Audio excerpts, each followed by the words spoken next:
সুপ্রিয় দর্শকবৃন্দ, আসসালামু আলাইকুম। আমি চলে আসলাম আমাদের গ্রামে। এখানে কিছু বাঁশ কাটা হচ্ছে। এই বাঁশগুলো আসলে কী কাজের জন্য কাটছে আমি সেটা জানি না। তো আমি এগুলো এখন দেখি, তাদের সঙ্গে কথা বলি। হ্যাঁ, আসসালামু আলাইকুম। ওয়ালাইকুম আসসালাম জি, রহমতুল্লাহি বারাকাতুহু। ভালো আছেন ভাই? আলহামদুলিল্লাহ ভালো। জি, এই যে বাঁশগুলো যেভাবে কুটি কুটি করে সুন্দর করে বাতা বাতা করছেন, এটা কি কাজে ব্যবহার করবেন? ও এটা আমাদের মরিচ লাগানো আছে, জি, ওই মরিচের কাছে ধোঁজ হিসাবে ব্যবহার করা হবে। মরিচের গাছে দিবেন জি এটা? জি জি জি। ও, মানে মরিচের গাছ আপনার কি মরিচ লাগাইছেন? কেমন লম্বা হবে গাছগুলো? গাছগুলো প্রায় আড়াই আড়াই 3 ফিট লম্বা হবে।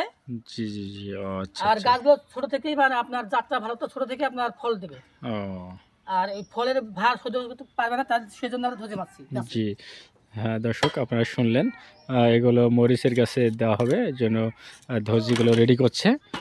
অল্প সময়ের মধ্যে দেখি আর একজন আছে, ওনাকে জিজ্ঞাসা করি। এই যে এই যে এই যে এই যে এই যে কত সুন্দর করে এটা দা দিয়ে কাটছে, এই যে দেখছেন। হ্যাঁ, এটাকে এটা কেটে কি মধ্যে ফালটা করবেন এটা? হ্যাঁ, ফালটা করব। এটা মিডিল দিয়ে ফালটা করবে।